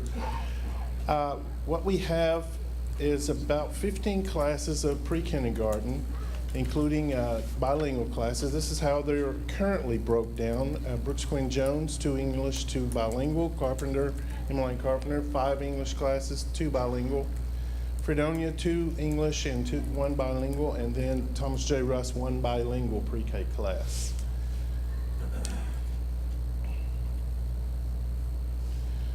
On May the 23rd, the District Support Center hosted a pre-K roundup, and we had 199 parents come by and sign up their kids. So right now, that enrollment looks about at 199 students for pre-kindergarten. If you look at the bottom column there, you'll see that those are our numbers from previous years. Also, not included in here is the fact that there will be enrollment from now through the end of the school year. The numbers up here represent a snapshot, or the numbers taken in late October of each school year. So we expect those pre-K numbers to rise. Mr. Martin, yes, sir. Can we be clear that the bottom chart that shows total pre-K students, that was for the school year, not pre-K roundup? Correct. Okay. Yes, sir. Yes, sir. For the school year. Some of the issues that we have with pre-K is just trying to find space for accommodation of those pre-K students. So this year, we're probably going to come to a point where we're going to have to cap our pre-K enrollment somewhere around 330 students. Is that including with the tie-in with the program at Community Action Agency Head Start, or is that totally different? Yes, sir. That is including all pre-K as well. I mean, excuse me, Head Start as well. Yes, sir.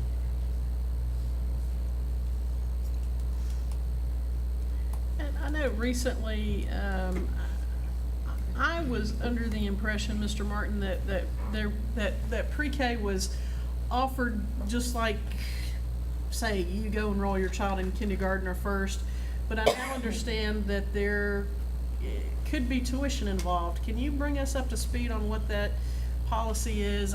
Was completely unfamiliar with it. Yes, ma'am, I can. Actually, pre-K is a program designed for school districts that have 15 or more qualifying students have to offer pre-K. And there are criteria, there are 7 actual criteria that the enrolling student must meet, one of which is basically low income. Also, if you're a military family member, if you are homeless, there are 4 others also that criteria that would qualify your child to be enrolled in a pre-K program. Our district offers an employee benefit. We look at it as a benefit, of which you pay $1,200 tuition fee, and your child can come to pre-K. I've had 2 of my own children go through our district's pre-K program, which was a great benefit for my wife and I and our kids. So our kids did not qualify under those rules, those federal rules, so we did have to pay a tuition fee. And then, do they go to the campus, does it follows the zoning like the school zoning does then? Is that how it? It does, for the most part. Now, we have been reviewing our practices, our past practices, and we are looking at, we've convened the committee actually on June the 6th. We have another meeting on June the 27th, I believe, to review our practices and how we move our kids around with regard to pre-K. Well, you have a committee. Yes, sir. Who is on that committee? We have the director of bilingual, we have truancy officers, we have PEAMS officer, myself, and there are 2 other positions. Actually, someone from instructional office down here, other than the bilingual director. There are 7 total members. Madam President, Yes, sir. another observation I've made is we have a tremendous demand for pre-K services in this community. And as Mr. Gordon pointed out, we have an obligation for those who meet the qualifying criteria first. And we must allow space for, and they're first in line, so to speak. But we would like to have a possibility of increasing the availability of pre-K service for tuition-based as well, for employees, but possibly for the general public. So as it stands right now, if you don't qualify and you're not an employee, you're not eligible for the pre-K program? That is my understanding because of our capacity. Okay. But if we can increase our capacity, then we could open it up to members of the general public as well. That's correct. And I want to do that. Okay, yes. See that, well, you know, we've one of the things I've learned over the last couple of years is how important that pre-K and kindergarten, those years are, especially foundational. And as we heard earlier in the report, with the reading program. So, you know, I think the more opportunities we can offer to get the kids an opportunity to start learning, the better. Amen. I'll gladly advocate for that. Yes. And it helps us also, our pre-K is a full-day program. Am I correct? Yes, sir, you are correct. And that is so critical. That's great for us and for our students and for our parents, especially for our students. I know it helps our parents also, but if we can maintain that full-day program for pre-K, that's fantastic. Yes, sir. And define that for me. When you say a full-day program, that means 8 to 3 or They 8 go to just 5? like the regular K through 12 students. They go from 8 to 3 o'clock. And the other factoid there is that the district is only funded for half day. So it is a tremendous service that we're offering our kids to be able to go full day in pre-K, and we've seen great benefits from it. Yeah, I think I remember that many years ago when the board made the decision. Yes. Many years ago to invest in that and offer that, and Yes, that was ma'am. a substantial financial investment. It is. Very good. Thank you, Board. Thank you, sir. Any other questions for Mr. Martin before we excuse him? He hopes not. Let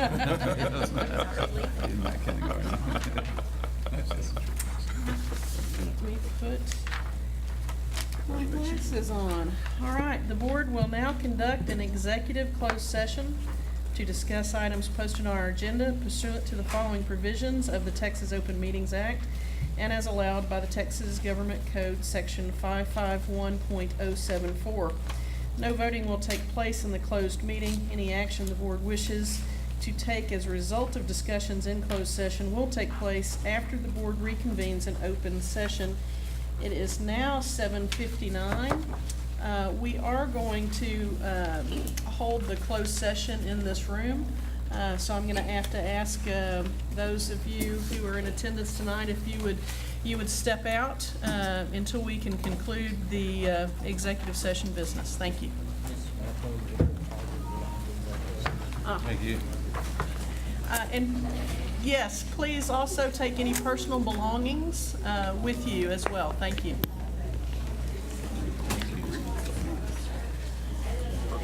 You didn't get a chance to print the script?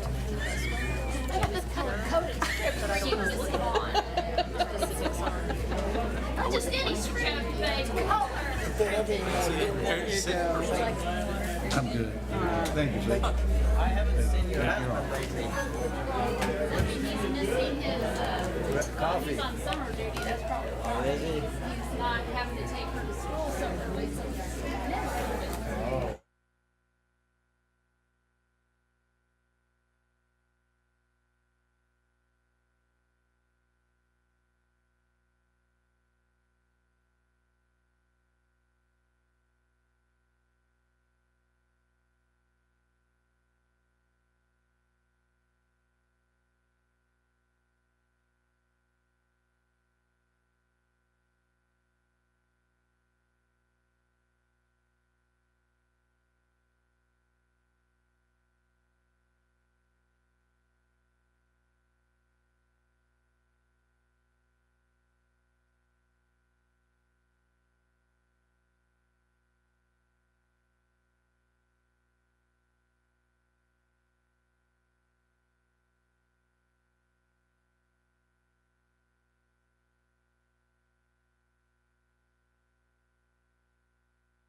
It is now 8:38 p.m. The board has concluded its hearing and deliberations. The board did not take any vote or other action in closed meeting. Do I hear a motion regarding the disposition of the Level 3 grievance? Madam President, I move that the board oppose the administration level 2 decision. Okay, thank you, Mr. Neal. I have a motion. I on second the floor. motion. And a second by Mr. Reverend Irvin. All those in favor, please raise your right hand and signify by saying aye. Aye. Aye. Any opposed? All right, motion carries unanimously. This complaint proceeding before the Board of Trustees is now concluded. I move we be adjourned. Thank you, sir. Meeting is adjourned.